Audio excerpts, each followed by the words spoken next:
शिव भोळा चक्रवर्ती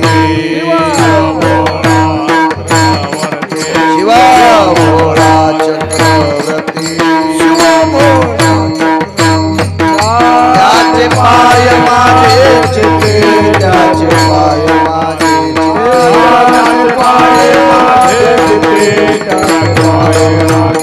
त्याचे पाय माझे शिव भोळा चक्रवर्ती त्याचे पाय माझे चिते त्याचे पाय माझे चिते त्याचे पाय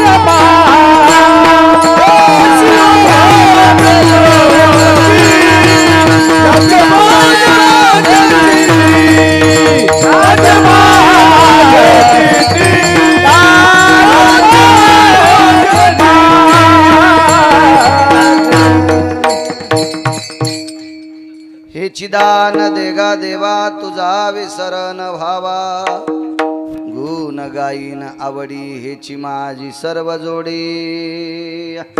प्रस्तुत प्राप्त प्रसंग निवडलेला अभंग विश्वमान्य विश्वभूषण स्वाधिकार विश्वप्रिय चिन्मयी स्वरूप असणारी अधिकार संपन्न साधू श्रीमंत श्री जगद्गुरु तुकोबराय यांचा प्राप्त प्रसंगी निवडलेला अभंग। विठाला प्राप्त प्रसंगी निवडलेला अभंग ऐको कमी माझ्या देहूतील मालकांचा आहे। बालक या अभंगाद्वारे विश्वाच्या मालकासमोर मागणी मागतात। हे चिदान देगा देवा तुझा विसरण भावा हे जगदानंद कंद जगतपते पंढरीशा पांडुरंगा माय बाबा मला एक देऊन टाका मला तुमचा विसर नाही पडला पाहिजे। पुन्हा गुण गायीन आवडी हेची माझी सर्व जोडी। देवा मी आवडीनं तुमचं गुण गावं ही माझ्या जीवनातली जोड आहे। न लगे मुक्ती आणि संपदा देवानं थोडस कामीज दाखिलत।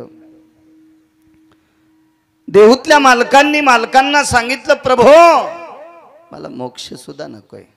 न लगे मुक्ती आणि संपदा मला संपत्ती सुद्धा नकोय। संत संग दे सदा मला संतांचं सानिध्य पाहिजे।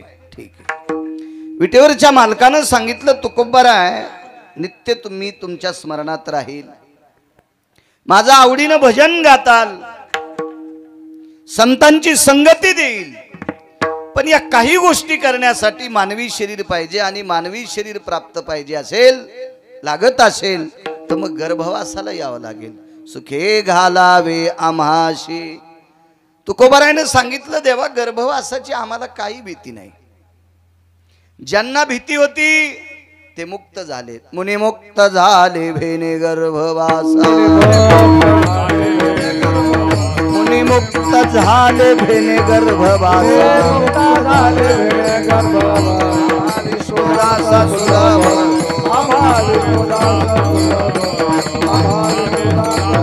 मुनी मुक्त झाले भेने गर्भवासा आम्हा विष्णुदास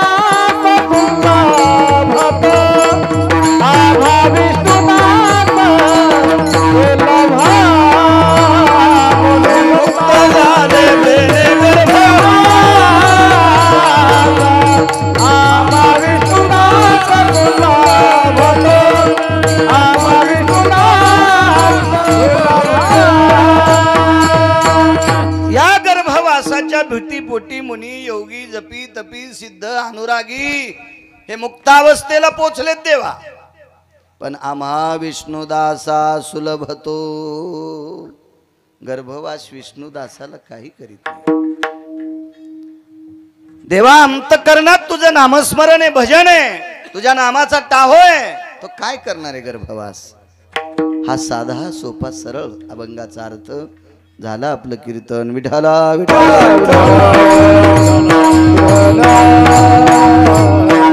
मोठ्या श्रद्धेने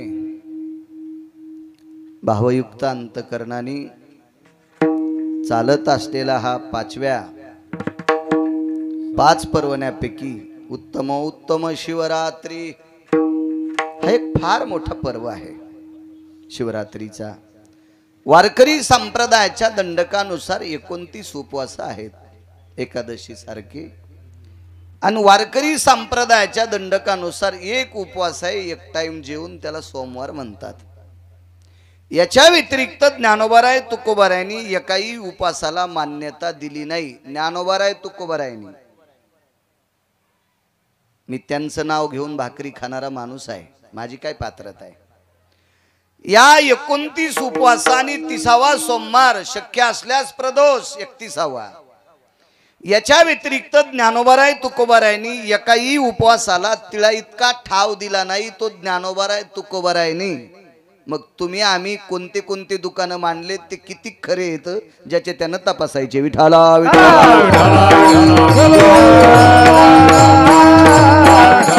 त्याच्यापैकी आजचा जो पर्व काळ आहे उत्तम शिवरात्री अत्यंत उत्तम आहे. फार मोठं पर्व मांगल्य आहे शिवरात्रीचा उत्सव. भगवान देवादिदेव सबदेवों के बाबा भगवान शिवशंकर यांचा हा उत्सव आहे. आणि या उत्सवानिमित्त चालत असलेला बोरेश्वर प्रभूंच्या कृपेने, भगवान बोरेश्वराच्या दयेने, त्या बोरेश्वराच्या साक्षात्काराने, बोरेश्वराच्या प्रसादनाने, कारण प्रसादिक मूर्ती आहे, अशा परमपावन विश्वनाथाच्या कृपेने, परिसरातल्या साधू संतांच्या आशीर्वादाने, योगी तप्यांच्या सिद्धांच्या आशीर्वादाने आणि या अधिष्ठानाला बोरेश्वराचे उपासक लाभलेले सद्भक्त आदरणीय हरिओम बाबा, त्यांच्या या असीम प्रयत्नातून चालत असलेला हा भगवान शिवजींचा उत्सव आहे. खूप सात्विक, सदाचारी, पुण्यशील, निराभिमानी, भोगविरहित. भोगाच्या बाबतीत जर विचार केला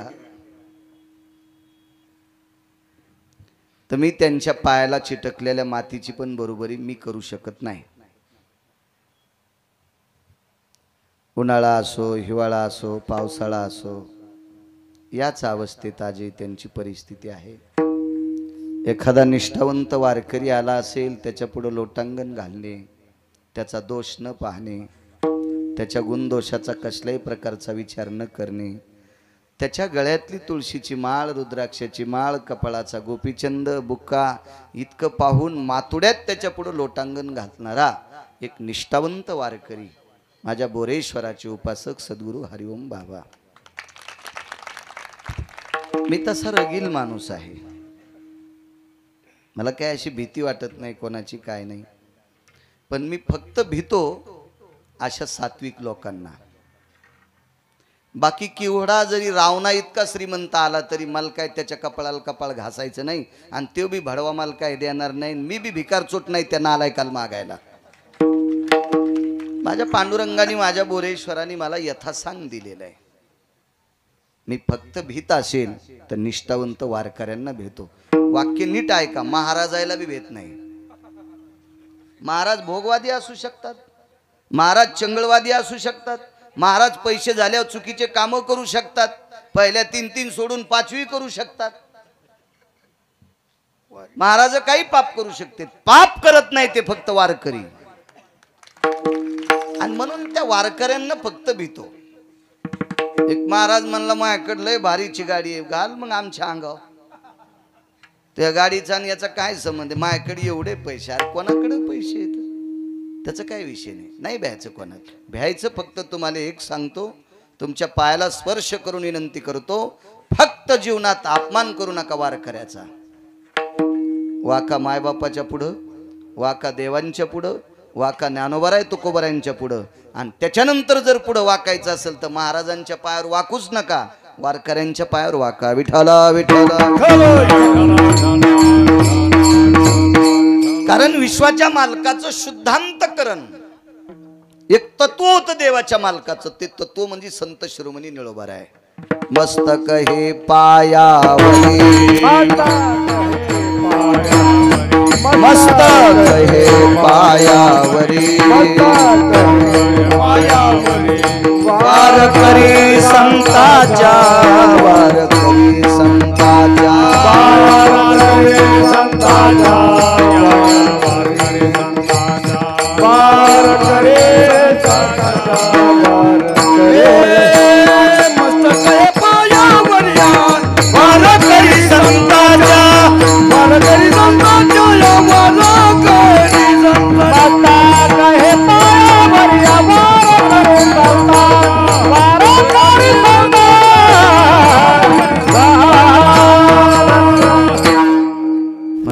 वारकऱ्यांच्या पुढे वाक जावं.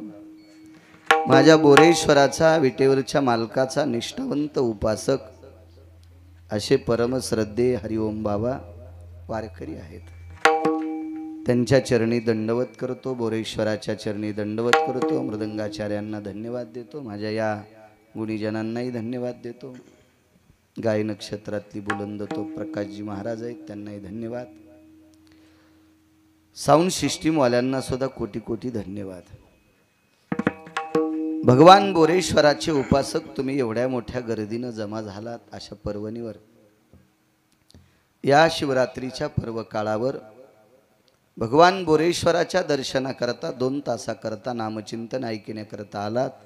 तुमच्यातही बोरेश्वराचा अधिष्ठाने मंडपात बसलात. तोपर्यंत प्रभू तुम्ही महेशाची मूर्ती म्हणून तुमच्या चरणी साष्टांग प्रणिपात करतो आणि माझ्या अभंगावर येतोय विठाला विठाला.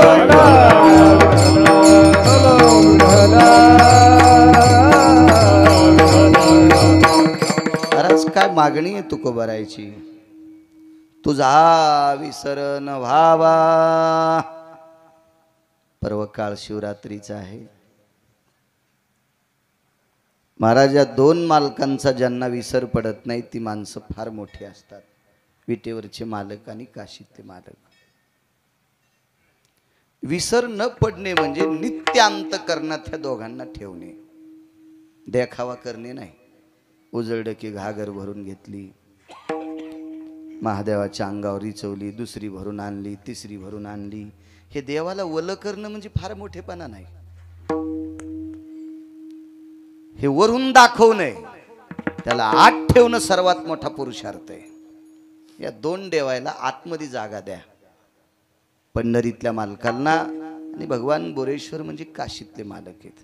या 2 मालकांना जागा देताच आली तो डोक्यावर बी देऊ नका, खांद्यावरही देऊ नका. ते रिकामे नाहीत कोणाच्या डोक्यावरून खांद्यावर बसायला. तुम्हाला भाव असेल, श्रद्धा असेल तर तुमच्या अंतःकरणात जागा द्या. आणि या 2 देवायला ज्याने अंतःकरणात जागा दिली त्याच्याकडे तो बघतो. बघ, आपली चिंता तो करतो. तुझी चिंता त्याशी सर्व आहे, आपली ती चिंता करत असतो. जागा द्यावी. पर्वकाळ शिवरात्रीचा आहे. महाराज, याही मालकाला अंतःकरणात ठेवण्यात किती मोठं रहस्य आहे. दिवर नावाचा एक व्यक्ती होऊन गेला. सात्विक सदाचारी पुण्यशील पावन आहे.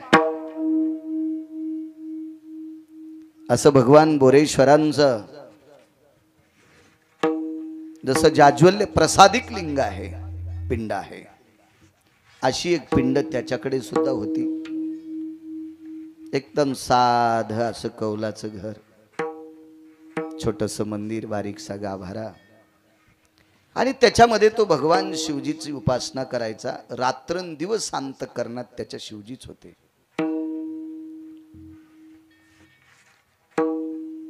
झोपेतून उठल्यापासून तर झोपेपर्यंत जे काही काम करत असेल ते प्रत्येक कामाला शिवजींचं नाम घेऊनच हात लावायचा.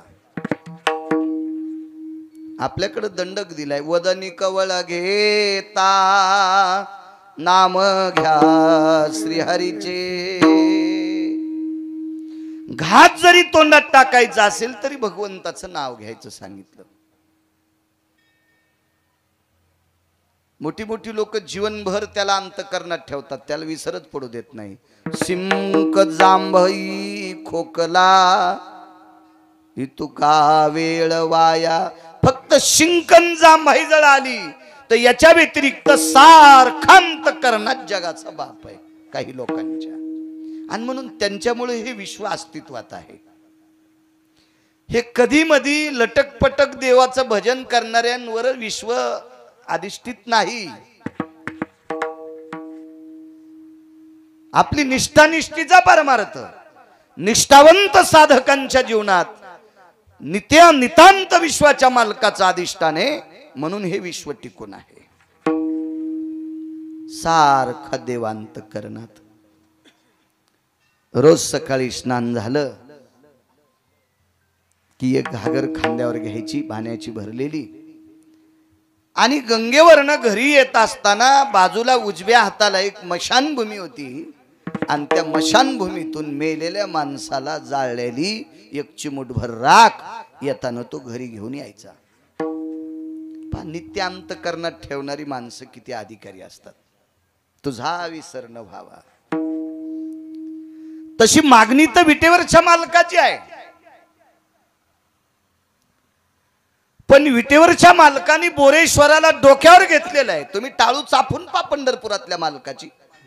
पंढरपुरातल्या मालकाच्या टाळूवर भगवान शंकरांचं शिवलिंग तुम्हाला दिसेल, हाताला स्पर्श लागेल, कारण डोक्यावर घेतले मालकाला. याच्या पलीकडे सांगू का, भगवान शिवजींमुळेच तुम्हाला भजन, मला कीर्तन आणि तुम्हाला पक्वाद. शिवजींची कृपा नसती तर आपल्याला कोणालाही भजन करता आलं नसतं, पक्वाद वाजीला आला नसता, कीर्तन करता आलं नसतं. वारकरी संप्रदायाचे संस्थापक अध्यक्ष बोरेश्वर भगवान येतं, कारण वारकरी संप्रदायाची स्थापनाच बोरेश्वरानं केली, विश्वनाथानं केली. हे गिरगावचा बाळू सांगतो म्हणून ऐकायचं नाही, हे पैठणच्या मालकांचं वाक्य आहे. एका जनार्दनी वैष्णव, एका जनार्दनी वैष्णव, शिरोमणी महादेव, शिरोमणी महादेव,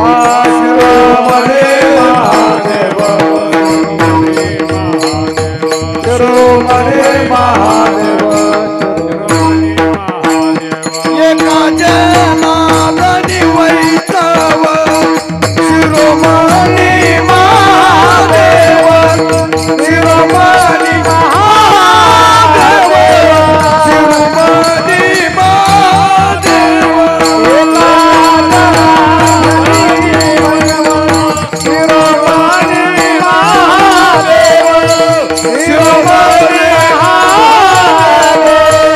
शिरोमणी महादेव, या संप्रदायाचे संस्थापक अध्यक्ष भगवान शिवशंकर आहेत. हे पैठणच्या मालकांनी नमूद करावं. वाक्य हे गाफील माणसांचं ग्राह्य धरल्या जात नाही, अधिकाऱ्यांचं ग्राह्य धरल्या जातं. आणि त्या बोरेश्वराचा उपासक नित्य अंतःकरणात बोरेश्वराला रोज एकदा चिताभस्म देवाच्या पिंडीला लावायचं, आणि मग त्यानं त्याचं दिवसभर काय वाट्याला आलं असेल ते काम करायचं. पण ते काम करीत करीत त्यानं नित्य भजन करायचं. मला असं वाटतंय, पोळ्या लाटता लाटता जरी एखादी बाई रामकृष्ण हरी म्हटली, पोळ्या लाटता लाटता, कारण बेलणं तर काही तोंडात नसतं, पोळ्या लाटायचं लोटाळणं ते काय तोंडात नसतं, तोंड रिकामं असतं शक्यतो पोळ्या करताना तरी. मग पोळ्या करताना जर ती रामकृष्ण हरी म्हणली किंवा ओम नमः शिवाय म्हणली, तर त्या पोळ्या ज्याच्या पोटात गेल्या असतील त्याचे दोष दुरुस्त करतील. दोष इतकी ताकद असते त्या पोळ्यामध्ये, त्या भाकरीमध्ये, त्या पोळीमध्ये, त्या चपातीमध्ये इतकी ताकद असते. जीवनभर त्यानं भजन केलं देवाचं. त्याचा नित्यनेम होता चिताभस्म शिवजीला समर्पित करायचं. कर्म नो गती. एक दिवस असा उजाडला की देवाचं स्नान, गंगेचं स्नान झालं, पाण्याची घागर खांद्यावर घेतली आणि मशानभूमीत गेला, तर आदल्या दिवशी कोणी जाळलंच नव्हतं, भस्मच नाही, असं होतच नव्हतं. पण त्याच दिवशी झालं. रिकामी भस्माची वाटी कोणाड्यात ठेवली तुळशीच्या वृंदावनाच्या बाजूला, आणि नित्यप्रमाणे ठरल्याप्रमाणे बायकोला काही सांगितलंच नाही मी इथं भस्म ठेवलं, रोज ठेवत होते. पण आज म्हणायला पाहिजे होतं की कालच्या रात्री कोणी मृत्यू पावलं नाही, म्हणून मशानभूमीत कोणाचा अंत्यविधी झाला नाही ग, याच्याकरता चिताभस्म नाही शिवजींना, असं ते विसरून गेले. आणि ते त्यांच्या पूजेत मग्न झाले. देवाला स्नान घातलं, पिंड पुसून काढली, पांढऱ्या रंगाची फुलं असतील, काय काय असेल ती संपूर्ण आरास करायचं ठरविलं. आणि आवाज दिला, प्रिये, ए लक्ष्मी, अगं भस्म घेऊन ये ग, असा आवाज दिला. महाराज ती काय सात्विक माऊली असेल, किती सदाचारी असेल, किती पुण्यशील असेल, किती पावन असेल ती माऊली. आणि ती आवाज आल्याबरोबर हातातलं काम सोडून त्या कोनाड्याकडे गेली. त्या वाटीत बघितलं तर त्या वाटीत काहीच नव्हतं. ती वाटी कोरडी होती. रोजची रोज गंगेतून धुवून आणायची आणि नव चिताभस्म आणायचं होतं, पण तिला पांढरं सुद्धा लागलेलं नव्हतं. एखाद्या वेळेस भस्मानं भरलेली जरी वाटी असती तर तितकंच वाटीला असं बोट पुसून तो पांढरा भस्म शिवजीला समर्पित केला असता, चिताभस्म. पण वाटी सुद्धा धुवून आणली होती गंगेतनं. दुसरा आवाज आला, अगं किती वेळ लावते, घेऊन ये ग भस्म, तुझा विसर न व्हावा याच्यावर सांगते. दुसराही आवाज पडला. बाई थरथर कापत होती. मालकाने आपल्याला 2 आवाज भस्मा करता दिलेत, पण भस्मच आणलं नाही मालकानं, मी दिनार तरी कशी. एक सांगू का तुम्हाला, आपण जर असं करीत असू आणि आपण आपल्या बायकोला आवाज द्यायला भस्म घेऊन ये, तर आपली म्हणली असती तुला फुकू का.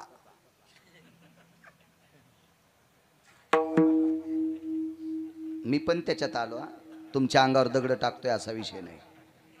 आपली म्हणली असती कोणी मेलच नाही ना, काल मशानात अंत्यविधी झालाच नाही ना, तुम्ही चिताभस्म आणलत नाही, मग देऊ कसलं, निदान इतकं तरी आपली म्हणली असती. ती बाई तेवढं सुद्धा बोलली नाही. बाई मनाला खात होती. मालक कसे विसरले असतात, त्यांना कसं कळत नसेल की त्यांनी भस्म आणलंच नाही. वारंवार मला आवाज कसा देतात. तिसरा आवाज आला तर करू काय. 2 आवाजापर्यंत ठीक होतं. कारण कपाळावर कुंकू असलेल्या, वाक्य नीट ऐका, कपाळावर कुंकू असलेल्या सात्विक सदाचारी पुण्यशील बाईनं नवऱ्याचा तिसरा शब्द मातीत जाऊ दिला नाही पाहिजे. तिला प्रसन्नपणाने कपाळावर कुंकू लावण्याचा अधिकार आहे.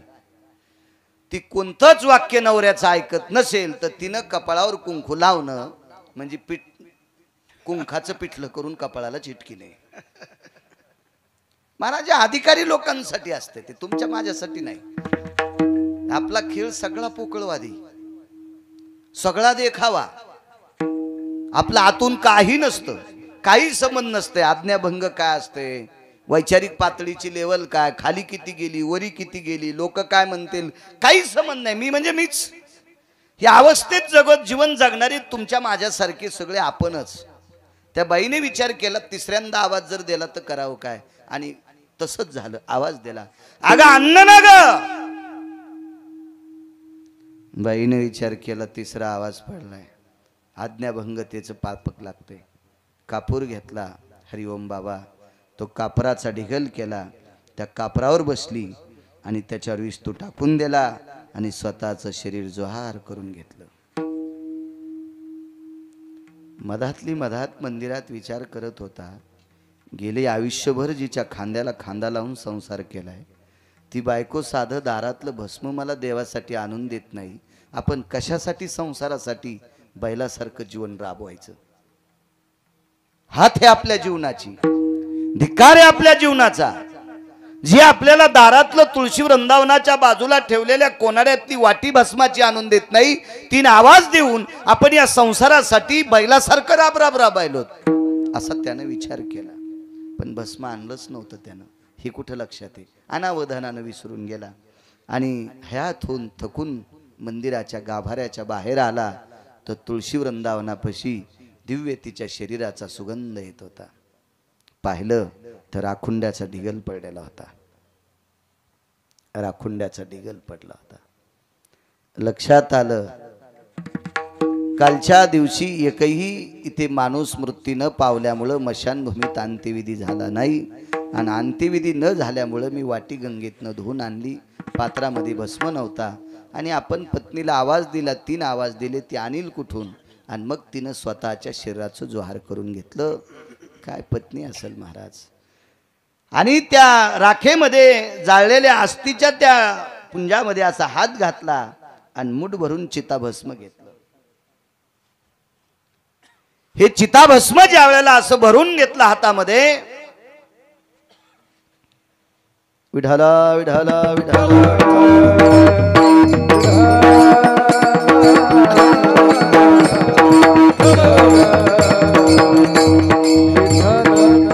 आणि ते चिताभस्म घेऊन भगवान शिवजींच्या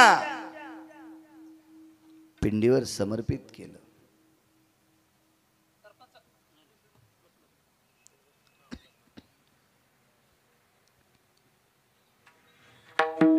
त्या मुठभर राखेतने एक कंगन खाली पडलं. ते सौभाग्याचं कंगन होतं. अक्षयी चुडा होता. महाराज, मालकावर इतकी निष्ठा असलेली बाई आपल्या पतीचा नियम मोडू नये याच्याकरता स्वतःच्या शरीराची राख केली. काय पतिव्रता स्त्री असेल, तिची देवावरी सत्ता. तुका म्हणे पतिव्रता, तिची देवावरी सत्ता.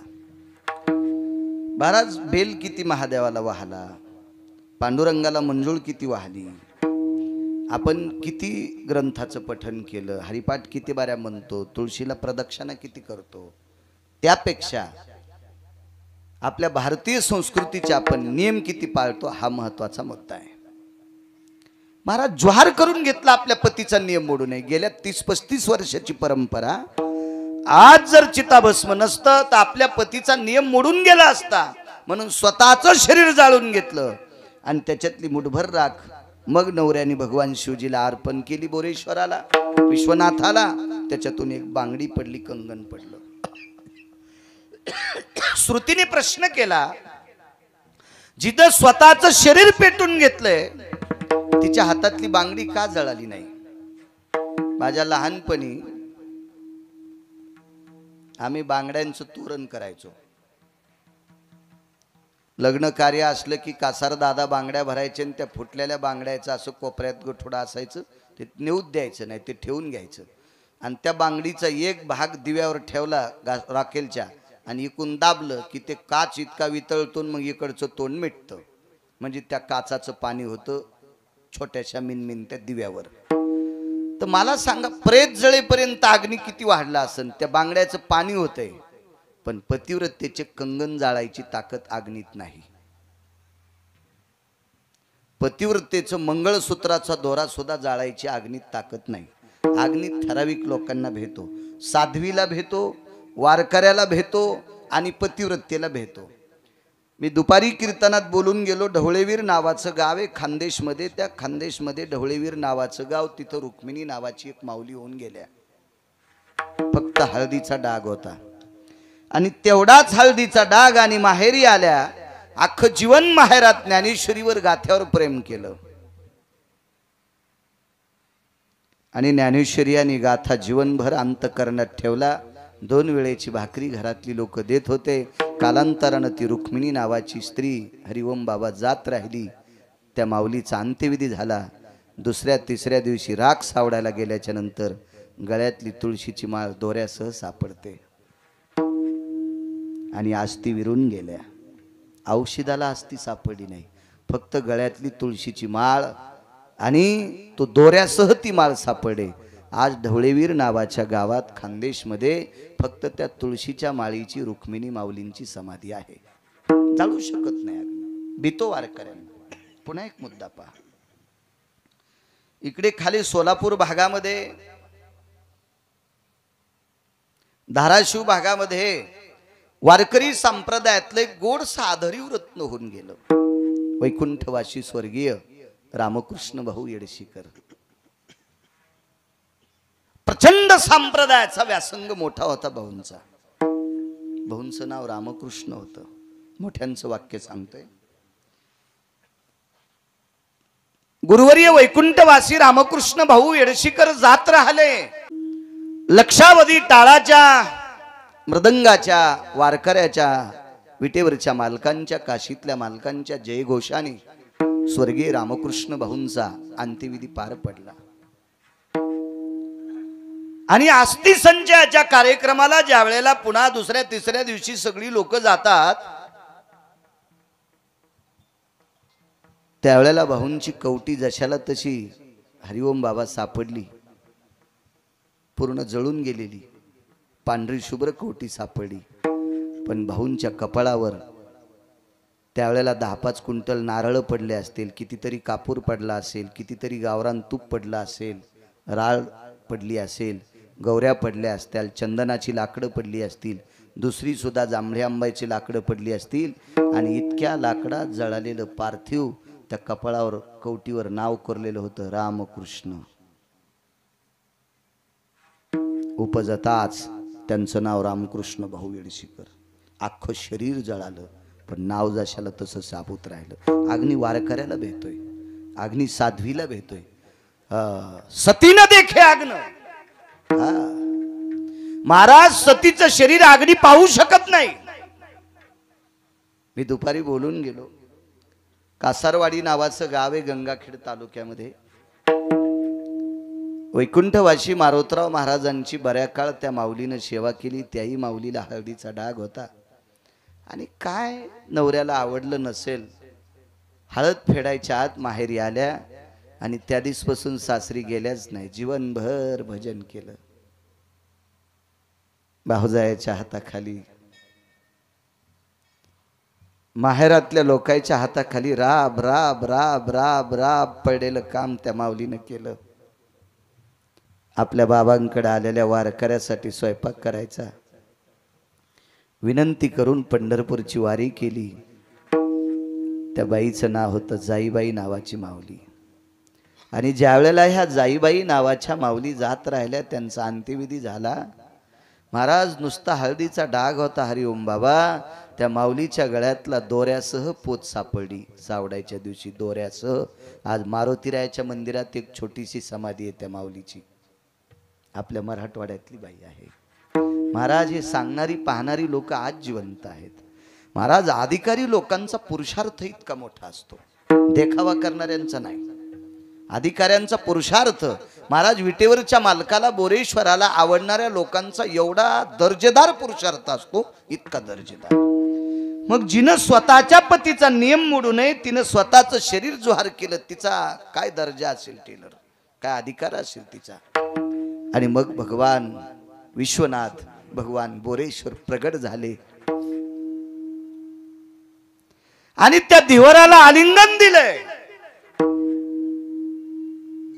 आलिंगन दिलं, आलिंगन दिलं. 10 भुजांनी आलिंगन दिलं. भगवान शिवजीनं आलिंगन दिल्याबरोबर हृदयाला डोकं लावून तो धिवर उकसाबुकसी रडत होता. भगवान बोरेश्वराने विश्वनाथानं विचारलं, बाळा का रडतो? काही नाही प्रभू, गेल्या इतक्या दिवसापासून तुम्हाला अंतकरणात ठेवलं. रात्रंदिवस तुम्ही अंतकरणात होतात प्रभू. तुमची पूजा करत असताना तुमच्या नामावळीत, तुमच्या भजनात इतका व्यस्त राहिलो, मला कळालं नाही. कालच्या रात्री गावात कोणी मेलच नाही प्रभू. तुमच्या भजनात इतका दंगून गेलो, मला कळालं सुद्धा नाही. अंत्यविधी कोणाचाच झाला नाही. मग भस्म तरी कसं सापडेल? देवा, तुमच्या नामात मी इतका व्यग्र झालो, इतका तल्लीन झालो, इतकं तुम्हाला अंतकरणात ठेवलं, भस्म आणलंच नाही, विसरून गेलो. आणि पत्नीला 3 आवाज दिले प्रभू, 3 आवाज दिले. काय तुमच्या नामात व्यग्र होतो देवा. आणि 3रा आवाज, पतीची आज्ञा भंग होऊ नये याच्याकरता स्वतःच्या शरीराचं जोहार केलं.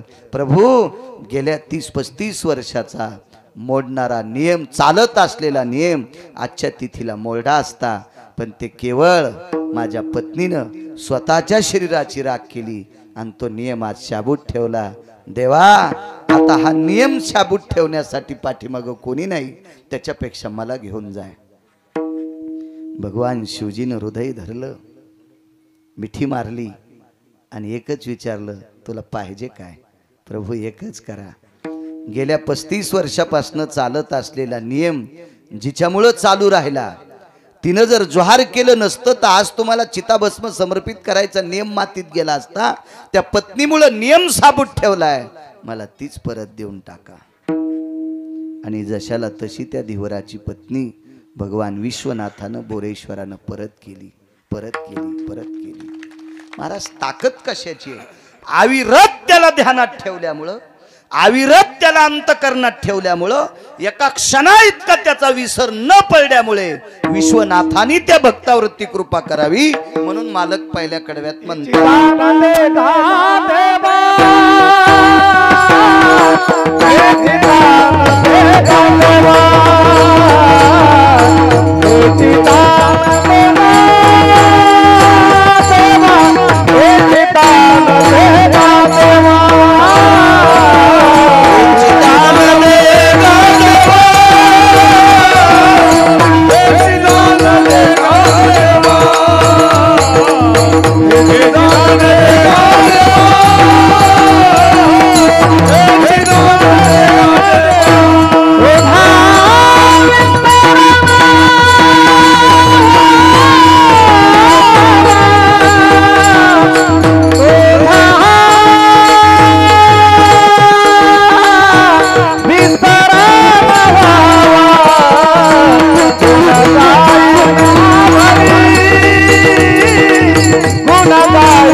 जीवनभर भजन केलं शिवजींचं.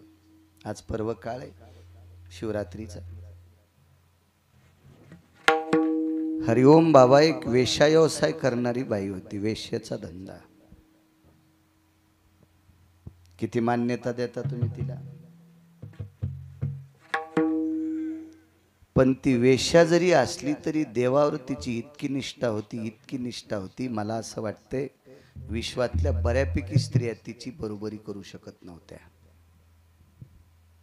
कुटुंबात वावरणाऱ्या, तुमच्या माझ्यासारख्या घरात राहणाऱ्या बायका सुद्धा तिची बरोबरी करू शकत नव्हत्या, इतकी तिची निष्ठा होती. व्यवसाय तिचा वेश्येचा होता, वारांगणा होती. नियम काय होता सांग? सूर्य अस्ताला जायच्या अगोदर जर तिच्याकडे कोणी आला, एखादा नराधम, तर त्या वेश्येनं त्या व्यक्तीची रात्रभर सेवा करायची. आणि प्रकाश बुवा, सूर्य मावळल्याच्या नंतर तिच्याकडे एखादा व्यक्ती एक ट्रक भर जरी सोनं घेऊन आला तरी त्या व्यक्तीनं तिला बाप म्हणायचं, बाप, भाऊ म्हणायचं, लेक म्हणायचं आणि दर्शन घेऊन आश्रमातून काढून द्यायचं. अन्यथा राहायचा असेल माझ्या आश्रमात रात्रभर तर बाप होऊन राहाय, माझा भाऊ होऊन राहाय किंवा माझा मुलगा होऊन राहाय. हा तिचा नियम होता. सूर्यास्त झाल्यावर केवढा जरी आला तर केवढा जरी आला. महाराज त्या वेश्येची परीक्षा पाहण्यासाठी नाना प्रकारच्या देवतेनं परीक्षा पाहिली, पण ती नापास झालीच नाही, झालीच नाही. तिचं नाव होतं महानंदा. काय निष्ठा असती काही लोकांच्या जीवनातला नियम असतो. असू द्या, ती वेश्या असेल, तुम्हाला काय घेणं आहे तिचं? पाप उचलायचं काम. काय मागच्या जन्मातलं तिचं असेल याच्याकरता ती त्या व्यवसायात पडली असेल.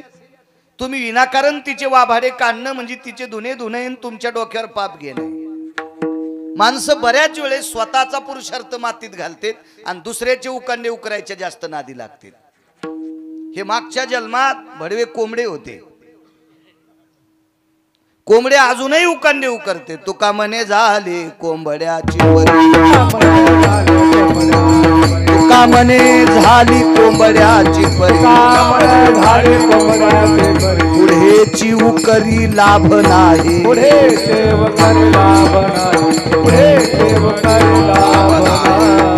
मालकांचं वाक्य कोंबड्या आळ्या खाण्यासाठी उकांडे उकरीते. दोन्ही पायाने एकदा फरकन करीन, एकदा फरकन करीन, असं करीन, असं करीन, आणि नखाना आळ्या माग जातात आणि याचे नख घासू घासू असत मरत. मग बरेच लोक आहे ना थुत्राचे नख घासले दुसऱ्याचं इचकिण्या करता. मला एक जण म्हणला यावर्षी सप्ताह नाही बोरेश्वरावर. म्हणलं कशामुळं नाही हो, कशा, मला असं वाटत नाही. हरिओम बाबा सप्ताह करतील. नाही म्हणे त्यांच्याकडे अशी अशी दुःखद घटना झाली. अरे म्हणलं माझ्या जीवनातल्या काही ठराविक लोकांपैकी एक हरिओम बाबा नावाचा महात्मा आहे. ते संसारातल्या दुःखाला चिटकणारा माणूस नाही. काय असेल अंतकरणात दुःख तर ते बोरेश्वराचं दर्शन घेऊन त्यालाच सांगेल, देवा तुला काय करायचं ते कर. महाराज या लोकांसाठी तुकोबारायच्या नाटातले कडहो बसेल. आता तुझा कळेल ते करी, आता तुझ कळेल ते करी. तारीशी देवा तुला तारायचं असेल तर तार, किंवा मारायचं असेल तर मार, तुला जे करायचं असेल ते कर. तुकोबारायच्या नाटातलं गोड कडवं आहे. आणि ते कडवं मला असं वाटतंय हरिओम बाबा बोरेश्वराला म्हणले असतील, देवा माझ्यावर फार मोठा दुःखाचा डोंगर प्रपंचात टाकलास रे, पण तुझी सत्ता आहे ती. आता संहार कार्य त्याच्या हातात आहे, तुमच्या आमच्या हातात नाही. मला एक म्हणायचंय की ज्याचा मामा पंढरपुरातला मालक सख्खा मामा आहे हरिओम बाबा, अभिमन्यूचा सख्खा मामा द्वारकाधीश कृष्ण परमात्मा विटेवरचे मालक होते. महाराज मामाच्या मांडीवर शेवटचा श्वास घेतला. जिथं जगाचा बाप ज्याचा मामा आहे त्याच्या भाषाचा मृत्यू थांबू शकत नाही. तुम्ही आम्ही कोण येत राजेहो? आपल्याला ठरलेल्या वेळेला जावं लागेल. ते काय तुमच्या आमचा आजचा विषय. मला म्हणे होत नाही महाराज, या वर्षी करत नाहीत. म्हणलं असं होऊ शकत नाही महाराज. ज्या व्यक्तीची बोरेश्वरावर अतूट निष्ठा आहे, हा ते कशा पद्धतीत होईल, केवढा होईल, काय होईल, वेळ प्रसंगी ते कन्या आणि आमटीवर करतील, कन्या भातावर करतील, पण बोरेश्वराचा उत्सव मात्र हरिओम बाबा बंद प्राणात शरीरात प्राण येतोपर्यंत ते चालू ठेवतील. इतकी मात्र मला तरी खात्री आहे. कारण जगात फारशी लोक पाहतो मी देखाव्यातली. महत्व हरवी, चातुर्य लपवी, पिशे पण मिरवी आवडून.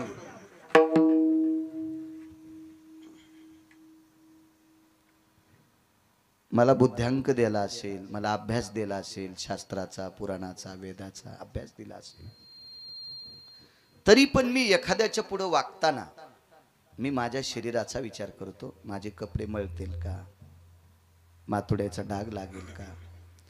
महाराज कितीवी सामान्य वारकरी बिचारा छोटासा अभ्यासू पण नीती संपन्न वारकरी आला तर त्याच्या समोर पळत जाऊन पुढे त्या कीर्तनकाराच्या पुढे लोटांगण घ्यायची ज्याच्यात ताकद आहे. महत्व हरई चातुर्य लपवी. टेलर तुम्ही पण पाहिलं नसेल असं महाराज.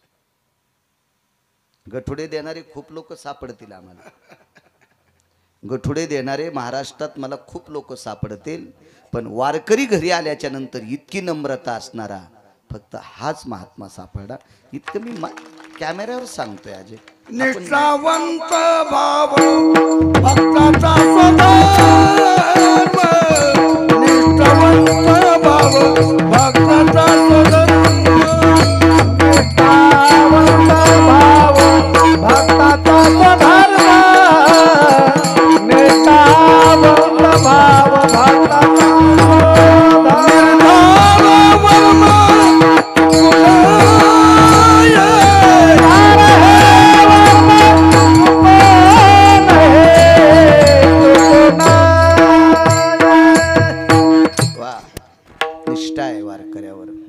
अतूट श्रद्धा.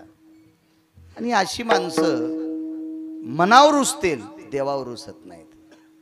देवावरी का रुसावे, आपला प्रारब्ध आहे ते. संसारातली खाज गळगे, उन्हाळे पावसाळे, पावसाळे हिवाळे, हे खड्डे खुड्डे, हे जे काही दुःख येत असतात ते आपल्या प्रपंचाचा भोग आहे, आपल्या जीवनातला भोग आहे.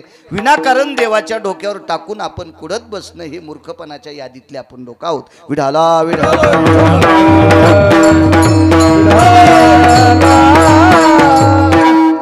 माझा विश्वास नव्हता त्या व्यक्तीवर, पण नंतर लक्षात आलं असं एखाद्या वेळेस काय प्रापंचिक दुःखानं, पण त्याच्यावर विचार केला. ती व्यक्ती भेटली. 5व्या 6व्या दिवशी टेलरच्या मेडिकलमध्येच बाबा आले. तिथून मला फोन लावत होते. फोन आमचे डबकं बंद असते, जास्त उघडीत नाही मी.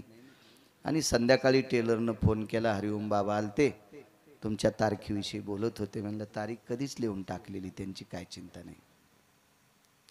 निष्ठा असते एखाद्या व्यक्तीची. चला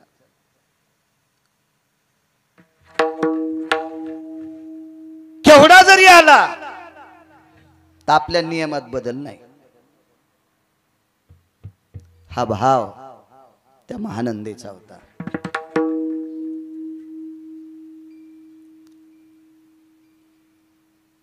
ठीक आहे, आपण एखाद्या मोठ्या कुळात असतो, उच्च कुळात असतो, आरेराव तुरेराव आपले कोणी कोणी असतील, तरी पण आपण महानंदेची बरोबरी करू शकत नाही. आपण तिच्यासारखा व्यवहार करत नसलो, आपण फार शिष्टाचारात वावरत असलो, तरी आपण महानंदेची बरोबरी करू शकत नाही. ऐकायचं असेल खाली येऊन तर राजकीय क्षेत्रातला तुम्हाला चांगला अभ्यास आहे. आदरणीय मंत्री महोदयांचे बंधू आहेत. किती रुपयावर माणसं फुटत आहेत साहेब?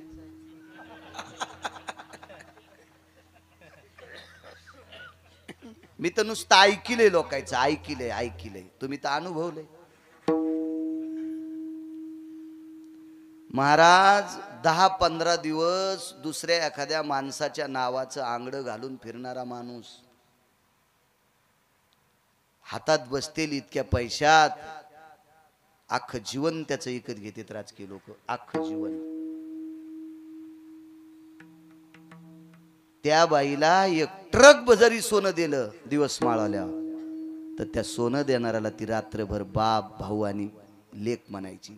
काय निष्ठा असलो तिच्या जीवनात.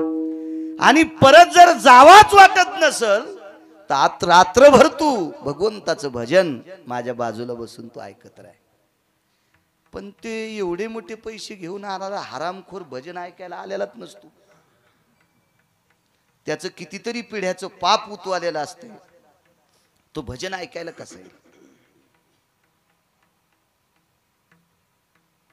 पण तिनं ती रात्र मात्र त्याला बाप भाऊ आणि लेख म्हणायचं.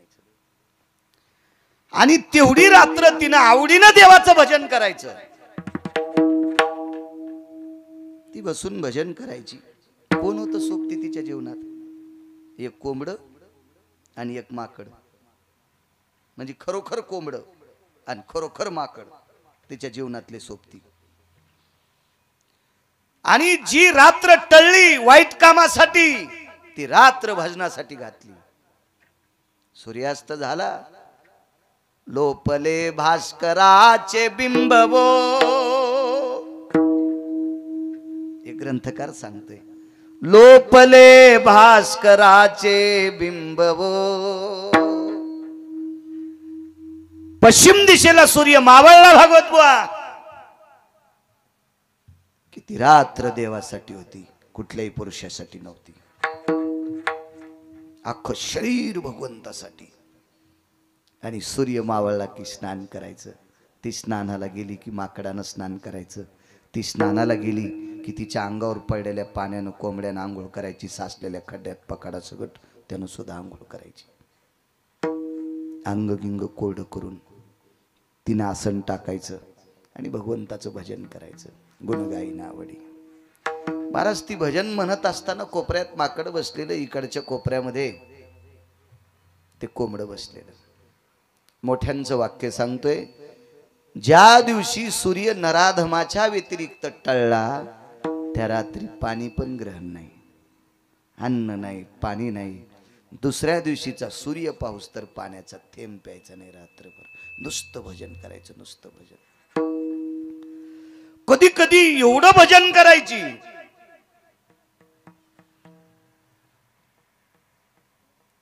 की या दोघांना ग्लानी यायची, माकडाला आणि कोंबड्याला. तिनं पाहिल्याबरोबर म्हणायचं, अरे कोण्या जन्मात पाप केलतस रे म्हणून कोंबड झालास, कोण्या जन्मात पाप केलत रे म्हणून माकड झालास, मी कोण्या जन्मात पाप केलं रे म्हणून वेश्येच्या कुळात जन्माला आले रे. अरे इथून पुढचं जीवन गोड करायचं असेल तर तोंडान भजन म्हणता येत नाही तुम्हाला. काय झोपता रे, नाचा, झोप येणार नाही. आणि ती भजन म्हणत असताना ते कोंबडं आणि माकड टाळ्या वाजून, माकड टाळी वाजायचं आणि ते कोंबडं नुसतं नाचायचं. बराच काळ निघून गेला. वयाचा उतार काल संपला, वार्धक्याची दशा आली. आणि एक दिवस विचार केला, भगवान बोरेश्वर काशी विश्वनाथाच्या दर्शनाकरता आपण जाऊ. महाराज देवाचं भजन करणारी लोक किती अधिकारी असतात, तर त्याच्या सोबतचे पण किती अधिकारी. विश्वनाथाच्या दर्शनाकरता गेली. तिथे गेल्यावर आता काय बरं, जरी अंगावर कपडे थाट वैभव सगळं दर्शनाकरता निघाली, तिथं कोणालाही रोखवत नाहीत. फक्त हिला दोन गोष्टीमुळे रोखवलं, सोबत माकड आणि कोंबड याच्याकरता रोखवलं. ए बाई ठैरी का म्हणे, सगळ्या बायका चालल्यात, सगळे पुरुष चाललेत, त्यांना रोखत नाहीत, मला का? ऐका म्हणे बाई, तुम्हाला ह्या दोघांना मध्ये नेता येणार नाही, कोंबड्याला आणि माकडाला मध्ये नेता येणार नाही. शिवरात्रीचा पर्व काळ आहे, याच्याकरता शिवजीवर बोलतोय. समय जाना, समय जाना. आपल्या संप्रदायाचा नियम आहे. पैठणची वारी आली असेल, देहूची वारी आली असेल, आळंदीची वारी आली असेल, पंढरीची वारी आली असेल, तर त्या सप्ताहातल्या कीर्तनकारांनी वारी प्रसंगावर बोलायचं. आपल्याकडे समय सांगितला, समय सांगितला. आज शिवरात्रीचा पर्व काळ आहे, आज भगवान शिवजीवर बोलावं. समय जाना आपल्या शास्त्राचा, वारकरी संप्रदायाचा दंडक आहे. आणि तिनं सांगितलं अहो हे माझ्या जीवनातले सोबती आहेत. हे दुसऱ्याचं उकंडे उकरणारं कोंबड नाही आणि कोणाच्या झाडावर नाचून पत्रावर उड्या हाणणारं माकड नाही. हे माझ्या भजनामध्ये नाचणारं माकड आणि कोंबड आहे. पण साहेब ते पुजारी कसा मानेल? त्याने विचार केला माकड भजन करतच नसते, फक्त ते प्रभू रामचंद्राच्याच काळात केलं. आता ते सापडणार नाही. आणि कोंबडे तर जीवनात भजन करीत नाहीत. कोंबडे कसे भजन करतील? हा, कोंबडं भजन करीत असतं का कुठून? त्यानं पुन्हा काशीतल्या पुजाऱ्याला त्याच्या का गोळ्या संपल्यात का काय, ते कसं मानेल? ते त्या बाईनं सांगितलं दादा माझ्यावर विश्वास ठेव, मी एकटी दर्शनाला येणार नाहीत, मला यांना सोबत न्यायचंय. काय त्या पुजाऱ्याला भावला असेल किंवा त्याला तिने विकत घेतला असेल ते काळ जाणे आणि ती जाणे. मी काय तिथला सरपंच नव्हतो, त्याच्यामुळं इतकं खोलवर मी पण हात घालीत नाही, तुम्ही बी इतक्या खोल जाऊ नका. मग तिनं त्या काळात त्या पुजाऱ्याला देऊन घेऊन कोंबडन माकड मधात नेला असेल का, किंवा ती तिच्या ताकदीवर गेली असेल का? दोन. आणि तिसरा मुद्दा, तिच्या त्या वाणीला, त्या शब्दाला, तिच्या त्या दयाळू वाणीला एखाद्या वेळेस पुजारी भावला असेल का? आणि भाऊक होऊन त्यानं म्हटलं असेल जाऊ द्या, इतके पापी घ्याले तर त्याच्यात माकडालाही घेऊ द्या आणि कोंबड्यालाही दर्शन घेऊ द्या. पण त्यानं मर्यादा घातली, मी पिंडीच्या जवळ जाऊ देणार नाही, नाही येऊ द्याचं म्हणे. गाभाऱ्याच्या इकडच्या कोपऱ्यामध्ये माकड बसेल, या कोपऱ्यात कोंबड राहील, मात्र ते काही जवळ येऊ देणार नाहीत. मला दर्शन घेऊ दे. आणि योग असा होता दुपारची आरती, त्या आरतीच्या वेळेला आतमध्ये प्रवेश केला. आणि मग आता शिवजींची आरती म्हणल्यावर काय, विश्वनाथाची आरती होती ती. आणि त्या विश्वनाथाच्या आरतीचा गाभाऱ्यात संबंध वारांगणीला महानंदा नावाच्या वेशेला आला. जाऊ द्या, शेवटी मानवी होती बिचारी, पण तिच्या बाजूला कोंबडा आणि माकड उभे. तो पुजाऱ्यानं जास्त दंडक दिला, कोंबड जवळ नकोय. वक्ते बाबा कोंबड्याच्या बाबतीत लय बोलायचे, अजून तितकं वय माझं नाही, 10 वर्ष वाचिलं तर ते पण बोलन, लय बोलायचे बाबा कोंबड्याच्या बाबतीत. आता जे आरती वक्ते बाबांना एवढा अभ्यास, तर त्या काळातल्या काशीतल्या पुजाऱ्याला किती अभ्यास असेल. त्यानं सांगितलं हे बेटो कोंबड तिकडं पलीकडच उभं राहू द्या. आणि आरती झाली. साहेब आरती झाल्याच्या नंतर मंत्र अक्षदा, ओम यज्ञेन यज्ञमय जंद देवास्तानि धर्माणि प्रथमान्यासः तेहन्नाकं महिमान सचत्रयत्र पूर्वे साध्या संति देवाः. असं मंत्र पुष्पांजली सुरू झाली. मग ही मंत्र पुष्पांजली, हातामध्ये अक्षदा आहेत, पुष्प आहे, आणि भगवान विश्वनाथाच्या पिंडीवर त्या अक्षदा समर्पित झाल्या. नमः पार्वते पदे हार हार महादेव मोरेश्वर भगवान.